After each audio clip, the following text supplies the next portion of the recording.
Abdul Karim Bandé, le directeur général du cabinet Salomon Conseil, est notre invité du jour.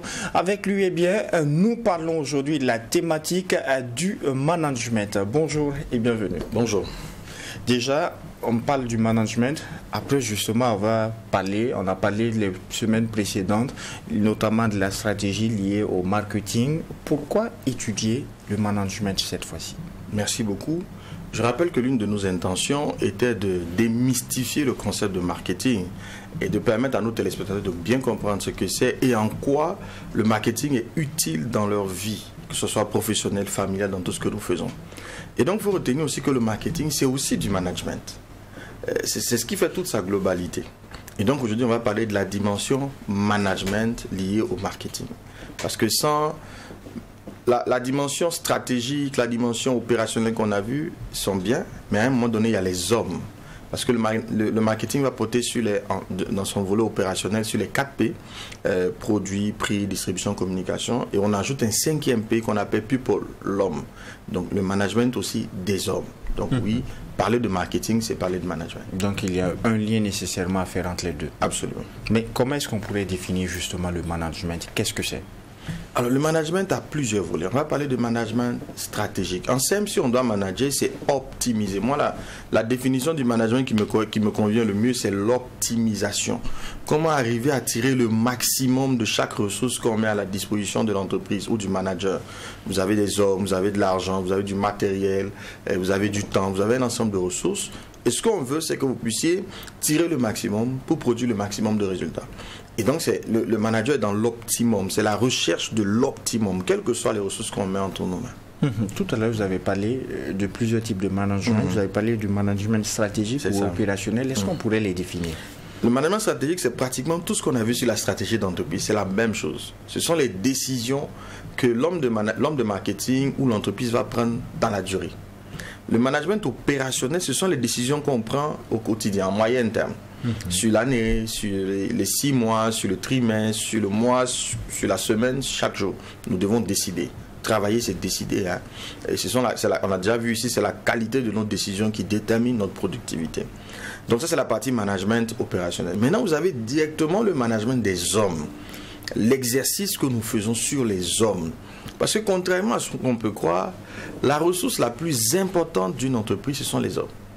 Quand moi, j'étudie la richesse, j'arrive à la conclusion qu'il existe 3 véritables richesses, sinon 4. La plus évidente, c'est l'argent. Tout le monde voit l'argent, oui. Mais après, il y a la terre. La terre. Mais l'argent, en fait, derrière l'argent, c'est l'or. La vraie ressource derrière l'argent, c'est l'or. Normalement, les billets de banque représentent des pièces, un stock d'or qui est disponible en théorie à la Banque mondiale, ou du moins à la BCAO, la Banque centrale. Donc l'or. Ensuite, la terre, qui est la deuxième ressource. Certains me disent parfois l'élevage. Je dis non, moi je ne crois pas trop. Moi je crois en la terre, en l'homme, en l'or et en l'homme, qui est la 3e ressource et qui est même la plus importante des ressources. Une entreprise qui ne dispose pas d'hommes de qualité aura des problèmes. Elle n'ira pas bien loin. Lorsqu'on commence en tant qu'entrepreneur, on est seul. Donc on ne mesure pas l'importance des hommes. Mais plus on grandit, plus l'homme devient fondamental, l'homme devient central. Et lorsque vous voulez que votre entreprise vous survive, vous ne pourrez pas toujours travailler. Il y a un moment, vous devrez aller à la retraite, que vous le vouliez ou pas. Ce qui va permettre à l'entreprise de continuer. Quand vous ne serez plus capable d'être présent quotidiennement ou d'engager de certains dossiers, il va falloir des hommes. Tout à fait. Mais un jour que vous ne le vouliez pas aussi, votre vie va s'arrêter. Et quand elle va s'arrêter, comment l'entreprise continue? Il faut des hommes. Donc l'homme devient, en tout cas pour moi, la ressource centrale, plus l'entreprise grandit.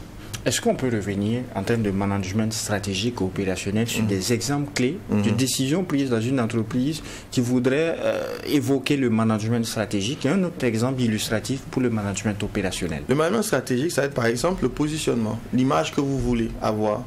Ça va être le domaine. Il faut faire un choix de domaine. Tout le monde fait de la télé, mais on peut faire une télé spécialisée pour les enfants.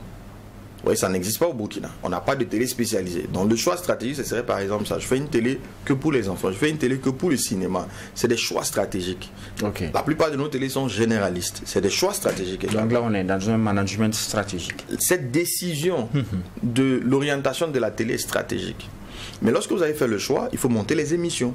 Par exemple, monter une émission comme le Déj matinal opérationnel, Déj Info. C'est opérationnel. En fonction du choix stratégique qu'on a fait, il faut maintenant créer des contenus. Chaque contenu qu'on va créer est opérationnel. Mais il doit être aligné sur le choix stratégique qui a été fait de dire, voici notre ligne, voici notre choix, voici la voie dans laquelle nous nous engageons. Donc voilà un peu comment ça va être dynamisé. Maintenant, quand vous avez fait tout ça, vous avez le bon choix stratégique, vous avez des bons choix opérationnels, il faut travailler sur les hommes pour avoir tout ce qu'il faut, et puis il n'y a pas de productivité parce que l'homme qui est là n'est pas suffisamment managé. Et c'est sur ça qu'on veut insister aujourd'hui. Comment manager l'homme? Alors, la question se pose, hein, mais expliquer ainsi, j'ai tout de même envie de poser cette question. Est-ce qu'il serait tort de se dire que le management est réservé à des personnes en position d'autorité, à des chefs d'entreprise et tout? Pour ce qui concerne le management opérationnel, déjà on a vu que tout le monde dans nos vies au quotidien, de toutes les façons, on manage quelque chose. Hein. On se manage soi-même. Lorsque vous avez une moto, quand vous êtes jeune, vous avez une moto, vous devez la manager si vous voulez qu'elle dure longtemps. Quand vous avez un chauffeur à qui vous donnez une voiture, vous voulez qu'il la manage pour que la voiture dure longtemps. Donc au fond, on manage tous quelque chose. Pour ce qui est du management des hommes, c'est pareil. Vous êtes un père de famille, vous managez votre famille. C'est pour ça qu'auparavant, on ne pouvait même pas occuper de poste de responsabilité si on n'était pas marié. Parce que c'était le bel endroit pour exercer sa capacité à manager, à diriger un groupe. D'accord, à l'idée, parce qu'il y a des thèmes similaires, un peu comme le leadership, parce que dans le management des hommes, il y aura toujours un volet leadership qui va s'inviter. D'accord. Si on prend un frère, l'aîné, tu es l'aîné d'une famille, tu as des petits frères, tu as des petites soeurs, il faut que tu les manages. Voilà, tu ne peux pas les diriger juste par le pouvoir de ton autorité. Je suis le grand frère, je suis le grand frère. Aujourd'hui, c'est très difficile d'appliquer ça. Donc, il va falloir développer cette habileté à manager. Oui, donc tout le monde peut manager. C'est vrai que lorsque vous avez des agents sous vous, vous avez une position d'autorité sur des personnes. Là, vous n'avez même pas d'autre choix. Vous devez manager. Que ce soit sur le plan professionnel, le plan familial, l'exemple que vous avez donné, est-ce que ce management ne s'apparente pas aussi à de la gestion? Quelle serait la différence entre manager et puis gérer quelque chose? Exact. En fait, pour nuancer les deux, c'est l'histoire même du management qui a évolué. Si vous faites attention, il y a 20-30 ans, on parlait presque jamais de management. On parlait de gestion. Il y avait des gestionnaires. La notion de management, c'est anglophone et ça s'est invité lorsqu'on a compris qu'un homme n'est pas une machine. Parce que dans la gestion, on assimilait l'homme aux ressources matérielles, financières. C'est juste un facteur de production. Mais on a compris que ça ne marche pas. L'homme est complexe, il est ambivalent, il a des peurs, il a des craintes, il a des émotions. Ce n'est pas un objet. Et donc on ne peut pas le diriger comme on dirigerait, on ne peut pas l'optimiser comme on optimise des biens. D'accord. Donc du coup on a compris qu'il fallait le prendre dans sa dimension psychologique. Et là le mot management naît. Donc la nuance en fait entre gérer et manager au fond, c'est la prise en compte de l'homme dans sa dimension humaine, dans son émotivité.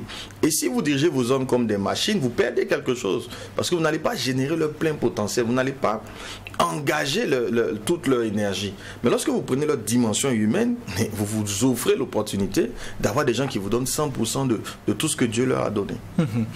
Dit ainsi, j'ai envie encore de poser une autre question. Est-ce que ce management diffère? Je veux dire, dans l'armée, il y a un management qui se fait avec des hommes, avec un résultat. Ce management est tout de même un peu différent avec le management dans une entreprise. Mais au niveau de l'armée, c'est impératif. C'est avec des ordres et tout. Vous allez voir que dans l'armée, dans certains compartiments, c'est presque des machines en fait. Ah, c'est là où je veux en venir, oui, puisque vous dites différent. Que lorsqu'il ne faut pas manager comme si c'était des machines. Donc, je dis dans certains compartiments. Mais lorsque vous êtes sur le terrain, imaginons donc une compagnie qui est sur le terrain. Et il y a besoin, on sait que l'opération qu'on va mener, des vies sont engagées. Et il y a des décisions où les hommes ont le droit de dire non, de ne pas partir. Je discutais avec quelqu'un dernièrement, quand ils reviennent de mission, ils ne sont pas obligés de repartir. Il y a des conditions dans lesquelles ils ont la liberté de décider. Et là, si vous n'êtes pas un bon manager, ils ne vous suivent pas. Donc oui, de manière globale, on aura dans l'armée la discipline est tellement forte, est tellement inculquée, l'autorité est forte, mais il y a toujours des leviers de management. Vous allez prendre deux chefs militaires, l'un qui dirige son groupe qu'avec de l'autorité rigide, un autre qui a l'autorité rigide, mais qui s'est associé du management, il sera plus productif. Il sera plus productif parce que là où l'autre va être limité, les gens feront pas ce qu'il dit de faire. Donc à la première difficulté, ils vont vous dire on n'a pas pu. Mais l'autre, il va engager leur volonté. Et quand les gens font les choses parce qu'ils le veulent, c'est démontré en psychologie aujourd'hui. Hein. Quand vous faites une chose que vous aimez, Parce que lorsque les gens font parce qu'ils veulent, parce qu'ils sont managés, on dit qu'ils prennent plaisir à ce qu'ils font. Ils s'engagent dans ce qu'ils font. Et lorsque vous êtes engagé, que vous aimez ce que vous faites, votre cerveau sécrète ce qu'on appelle la dopamine, je crois qu'on en a déjà parlé, qui est l'hormone du plaisir. Et lorsque la dopamine est présente dans le cerveau humain, il fonctionne bien. Oui, c'est exactement comme un moteur avec de l'huile ou sans huile. Si vous roulez votre moto, votre voiture qui a plus d'huile, le moteur grippe, le bruit n'est plus le même. C'est la même chose pour le cerveau humain. Donc lorsqu'on manage des gens, on leur donne envie. Ils sont heureux de venir. Mais la plupart des travailleurs, 80%, c'est pour être même optimiste, hein. J'ai envie de dire 95% des travailleurs ne sont pas heureux d'aller travailler. C'est pas qu'au Burkina, c'est dans le monde. Parce que les managers sont rares. Les managers sont rares. On n'a pas un processus qui forme réellement des managers. Généralement, on prend des bons techniciens et on en fait des managers. Prenez un journaliste. Il fait sa carrière de journaliste. Il présente bien. Un jour, on le nomme directeur de presse. Mais directeur de presse, c'est pas faire du journalisme, c'est manager des équipes. Mais il ne sait pas manager. C'est pas un manager. Si on est dans le cas du journaliste, qui peut, à un certain niveau, être rédacteur en chef, avoir des hommes sous sa coupe, il manage également. Il est censé manager. Puisqu'il les envoie sur le terrain, il est censé manager. Il est responsable de ce qui se fait également. Un directeur de rédaction, c'est un peu la même chose aussi. Absolument. C'est pas que dans... J'ai pris le cas parce que là, je suis devant un journaliste, mais c'est dans tous les domaines. On prend un bon informaticien, un jour on le fait... comment ça s'appelle, directeur informatique. On prend un bon financier, un jour on le fait DAF. On prend un bon vendeur, un jour on le fait manager d'équipe. Mais en réalité, ce n'est pas des managers. Ce sont de bons techniciens. Je vous assure que le management va faire essentiellement appel à la psychologie. Il n'y connaît pas grand-chose. Après, ils se débrouillent. Il y en a qui ont un peu ça de manière intuitive, qui vont s'en sortir. Mais il y en a qui vont comprendre qu'ils doivent se former. Il y en a qui vont comprendre qu'ils doivent lire. En tout cas, apprendre des choses pour être de meilleurs managers. Mais dans la plupart des cas, ceux qui nous écoutent, je n'ai pas envie de vous poser la question, mais ceux qui nous écoutent savent que les managers sont médiocres. Voilà, ils sont médiocres dans ce qu'ils font. Ils ne les donnent pas envie, ils ne les empouvoient pas, ils ne les passionnent pas. Manager, c'est rendre ces gens heureux. Hein. C'est faire en sorte que ces collaborateurs soient contents d'être là, contents de travailler. Et c'est pour ça qu'ils sont productifs, c'est pour ça qu'ils s'engagent, c'est pour ça qu'ils apportent. Mais dis ainsi, est-ce qu'un bon manager est nécessairement un bon leader? Absolument. S'il s'agit du management des hommes, la dimension leadership s'impose de fait. Ça demande du leadership. C'est une nécessité. Mais les deux ne sont pas liés. Ce n'est pas parce que tu es manager que tu es leader. Mais un bon manager... Expliquez-nous un peu cette nuance-là. Non, leader, c'est une compétence à part entière. Beaucoup de gens, dès qu'ils sont en position d'autorité, on les appelle managers. C'est le nom qu'on donne à la position d'autorité. Mais ça ne veut pas dire que tu es leader. Ça ne veut pas dire, non, même pas dire que tu es manager. Beaucoup ont des positions d'autorité, ce n'est pas des managers. Ils fuient leurs équipes. Et quand il y a des difficultés, ce n'est pas lui qui règle les problèmes. C'est d'autres. Il n'est pas responsable. Il y en a plein. Il y en a plein. J'en ai rencontré. Il y en a plein dans ma carrière. Dans mon métier de formateur, de coach, il y en a plein. Et je vous assure, les managers se font rares dans nos entreprises. Et c'est l'une des raisons, c'est ce qui fait que nos entreprises ne survivent pas à leurs fondateurs. Parce qu'il y a un gros défi de management. Et je crois qu'on aurait pu aller très loin, être très productif, être très compétitif si on avait de vrais managers dans nos organisations. La particularité de nos échanges, de nos thématiques sur cette émission, c'est qu'on arrive à ramener tout ce qui est étudié comme thématique à l'échelle même de la vie courante. Puisqu'on parle du management, est-ce que le management d'un pays diffère aussi de ce dont on parle? Et je voudrais qu'on prenne l'exemple de la Chine.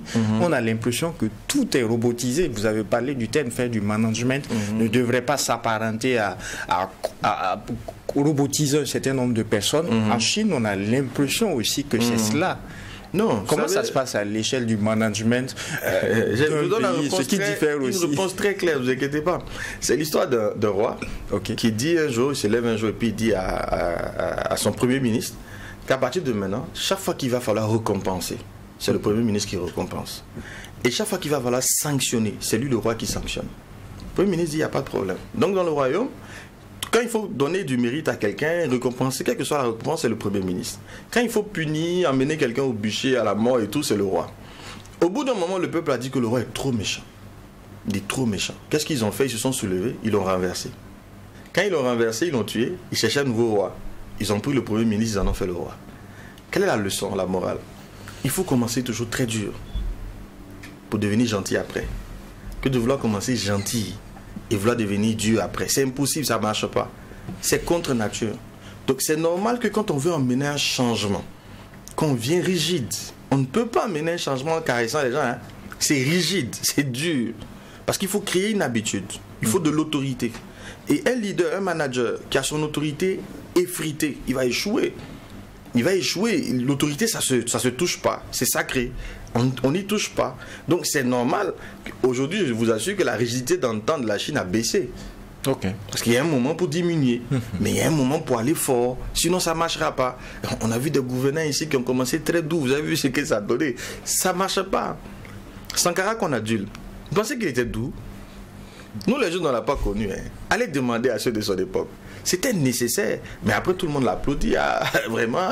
Mais ceux de l'époque se disaient, mais waouh, c'était un homme ferme, extrêmement ferme. Voilà. Donc, pour moi, oui, il n'y a aucun problème, il n'y a aucune contradiction. On commence avec beaucoup de fermeté. Et puis, au fur et à mesure que les gens comprennent, que les gens entrent dans la dynamique, on lâche du lest. La question, cette fois-ci, parce que ça s'applique à tous les niveaux de la vie, ça s'applique en famille, ça s'applique en entreprise. Comment manager ou développer ses collaborateurs? Comment manager ou développer ses frères? Comment manager ou développer, peu importe l'aspect? Je suis d'accord. Je vais donner quelques grands principes qui auraient pu en eux-mêmes faire objet d'émission. Mais après, on ne va pas tout donner. Les gars n'ont qu'à venir payer un peu. Les gens nous rencontrent. Ah, ce que vous faites, c'est bien, j'ai appris. Il y a quelqu'un qui dit que à chaque émission, il réunit son personnel. Il faut qu'il suive l'émission avant de travailler. Mais il faut payer aussi, non? Il y a le livre déjà banalisé le succès qu'il faut acheter. D'accord? Pour chacun, pas un puis on copie pour tout le monde. Non, ça, c'est interdit. C'est un péché de le faire.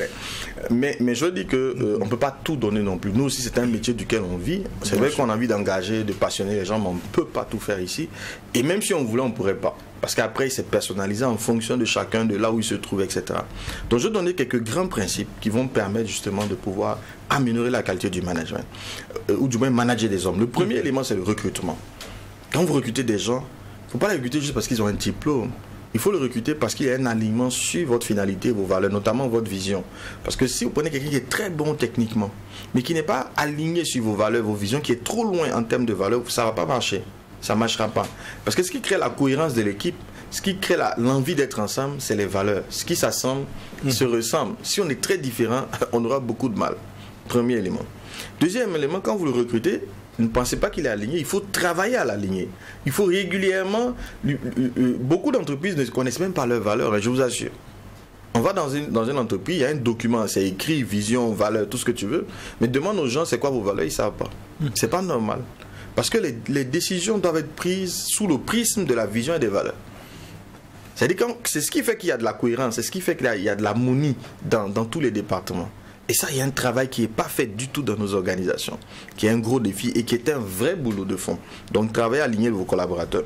Ensuite, il faut créer un environnement propice à la productivité. Beaucoup d'environnements professionnels sont délétères. C'est-à-dire les gens sont en conflit. Les gens s'en veulent, ils se poignardent, c'est des racontards. Mais comment vous voulez être productif dans un tel environnement? Ça peut pas aller très loin. Et ça, c'est le rôle du manager, hein, de veiller à ce que l'ambiance de travail soit une ambiance propice à la productivité. Moi, j'ai détesté ça quand j'ai travaillé. Mais je vous dis aujourd'hui, je suis heureux de dire, dans mon entreprise, il n'y a pas de conflit. Mes collaborateurs sont heureux de travailler. Ils préfèrent être en entreprise qu'à la maison, je vous promets. Parce que c'est possible. Il suffit d'être juste, il suffit d'appliquer certains grands principes. Il suffit de les développer, d'accord? Donc, créer un environnement qui est propice à la productivité. Il faut leur fixer des objectifs. En tant que manager, votre rôle est de leur fixer des objectifs et de les motiver constamment à atteindre ces objectifs-là. La plupart des gens vivent au passé et au présent. C'est-à-dire? Ils vivent au passé, dans les souvenirs. Avant, moi avant. Là, on parle du travailleur ou on parle du manager? Les individus, en général, vivent dans le passé. Et quand ils ont trop grouillé, ils vivent dans le présent. L'actualité, qu'est-ce qu'il y a aujourd'hui? Il est très difficile pour la plupart des gens d'aller dans le futur. Ils ne savent pas aller dans le futur. Et c'est le rôle du manager. C'est pour ça qu'un manager doit être un visionnaire. Avoir l'habilité d'aller dans le futur de la personne et de l'aider à construire son futur pour lui. C'est vous qui devez lui dire, tu vois, tu es là aujourd'hui, mais je pense que dans 2-3 ans, tu dois être à tel endroit. Et je vais t'aider à y arriver. Voilà ce que tu dois faire. Voilà les résultats que tu dois atteindre. Vous lui vendez un rêve. Et l'homme a besoin de rêver. Notre fonctionnement est optimisé lorsque nous avons un but. Sans objectif, nous mourrons en fait. Sans objectif, si on vous prend, on vous paye 1 million, 2 millions par mois et on vous dit de rien faire. Vous faites rien de toute la journée. Vous n'allez même pas tenir 6 mois. Vous faites rien. Vous avez 2 millions par mois. On dit ne faites rien. Passez votre journée assis à regarder peut-être un écran. Vous n'allez pas tenir. Parce que nous sommes des êtres de dessein. Quand Dieu crée l'homme, il lui dit, il faut dominer, il faut assujettir. Donc on a besoin d'aller vers quelque chose. Dès l'instant qu'on a l'impression qu'on n'avance pas, qu'on ne tend pas vers un but, on commence à mourir en réalité. Et c'est le rôle du manager de donner des rêves, de donner de la passion à ses collaborateurs. De fixer des objectifs. Et de les empouvoirer, de les motiver pour atteindre ces objectifs-là. Ensuite, il faut leur donner les moyens. Là aussi, les managers sont médiocres. Vous demandez aux gens de faire des choses et vous ne leur donnez pas de moyens. Mais je vais relativiser.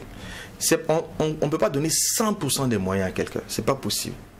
On donne de petits moyens, mais commence avec ce qu'on t'a donné. Et là aussi, les agents échouent. On lui donne un peu de moyens, il se plaint. Il n'y en a pas assez, donc il ne fait rien. Mais si tu penses que ce n'est pas suffisant, qu'on ne peut rien faire, démissionne. C'est mieux. Mais si tu restes, avec le peu qu'on t'a donné, fais. Essaie au moins. Et c'est parce que tu vas commencer à avoir des résultats avec le peu qu'on va ajouter. Mais s'il n'y a rien, on t'a donné un talent, tu es en tête ton talent et puis tu es assis. Mais attends, on n'ajoutera pas. Mais on t'a donné un talent, tu l'as développé. On va prendre le talent de l'autre, on va te donner. C'est pour ça que dans les organisations, vous avez des budgets, par exemple, de certains départements qu'on renforce facilement. Parce qu'on voit des résultats. Et puis le gars qui est assis, qui se plaint tous les jours, oui, il n'y a pas de ressources, on ne te donnera pas plus de ressources. Donc oui, les managers doivent mettre des moyens à la disposition des collaborateurs, mais les collaborateurs aussi doivent être capables d'utiliser le peu de moyens, c'est ça, manager, et puis produire des résultats. Déjà au moins quelque chose qu'on peut voir, qui est palpable. Ensuite, il faut les développer. Il faut les développer, il faut les faire grandir. C'est pas normal, je disais avec quelqu'un, mon épouse, quelqu'un hier, et une autre personne, où dans une organisation, il y a un manager qui est là, mais il se rend compte que personne ne peut le remplacer. C'est-à-dire qu'il n'a jamais appris aux autres à faire son boulot. C'est catastrophique. Moi, c'est une exigence pour mes collaborateurs. Chaque cadre doit former quelqu'un qui doit être capable de le suppléer. C'est une exigence. Sinon, on veut même te donner une promotion, on ne peut même pas. Qui va te remplacer si tu pars? Là, vous m'amenez à parler peut-être un peu d'une réalité de nos administrations publiques où, dans plusieurs domaines, je n'en veux pas aux agents de santé, mais je parle du domaine de la santé où beaucoup ont cette fierté de dire c'est le seul professeur dans ce domaine, il faut un mois pour l'avoir, il faut 3 semaines moi, j'étais au pouvoir, j'ai des égales, on va le fusiller. Non, je suis sérieux. Regarde, c'est un crime. Non, c'est un crime. Mais on n'ira pas jusqu'à là. Combien d'autres personnes vont mourir, n'auront pas de soins adaptés, etc. parce que toi, tu refuses de transférer ce que tu sais à d'autres. Est-ce que tu es né avec? On t'a formé. Ce n'est pas tes moyens, généralement c'est l'État qui t'a formé. Tu as un devoir de redevabilité. Il faut rendre ce que tu as reçu. Ouais, c'est ce qui fait grandir la société. Il n'y a pas à être le seul dans quelque chose. Mais je crois que c'est devenu rare aujourd'hui. Il fut une époque, mais j'ai l'impression que ça a beaucoup évolué. Ça a beaucoup évolué. Pour moi, ça doit être une exigence de management. Lorsque vous êtes dans une position de manager, vous devez vous multiplier. Vous devez vous cloner. Il faut qu'il y ait d'autres personnes capables de faire ce que vous faites. Il n'y a pas de raison que dans quelque chose de public en plus, vous voulez être le seul à savoir le faire. C'est pas normal. D'accord? Donc, il faut être capable de développer ses collaborateurs, de les faire grandir en compétences, de les aider à apprendre à faire d'autres choses. Et le collaborateur aussi doit être disponible. Parce que pour vous développer, on ne vous payera pas un salaire supplémentaire. Ça va vous demander un travail supplémentaire sans un salaire supplémentaire. C'est là où beaucoup restent au même niveau. Parce qu'il s'est dit, pour m'apprendre une nouvelle chose, il faut me payer. Mais moi, je ne vais pas te payer pour t'apprendre quelque chose. Quand tu sauras faire cette chose-là, tu auras de la valeur. Tu peux même partir me laisser. Pourquoi je dois te payer pour t'apprendre ça? Non, tu dois être disposé à l'apprendre. Et je vous dis, beaucoup d'anciens en souffrent. Des nouveaux viennent, ils apprennent. Et puis après, les nouveaux les dominent en promotion et ils s'en plaignent. Alors, nous allons terminer par là. Est-ce que quand on écoute cet aspect du management, est-ce que ça ne tire pas sa source de l'amour dont nous avons parlé et quel est aussi le mot de fin? Absolument. Vous ne pouvez pas manager des hommes sans les aimer. Ce n'est pas possible. Si vous n'avez pas vous vous souciez pas d'eux. Tout ce qui compte, c'est ce qu'ils vont vous donner. C'est l'argent qu'ils vont vous faire gagner et tout, ça ne marchera pas. En tout cas, voilà ce que j'avais à dire. Et n'oubliez pas, le but de la vie, c'est d'être heureux. Au-delà de tout, rendez-les heureux et soyez vous-même heureux. Merci à vous, Abdoul Karim Bandé, le directeur général du cabinet Salomon Conseil. Ainsi, se referme ce numéro du DEJ Matinal Info. En attendant de vous retrouver, Dieu voulant, demain pour un autre numéro, non seulement portez-vous bien, mais aussi et surtout que Dieu bénisse le Burkina Faso.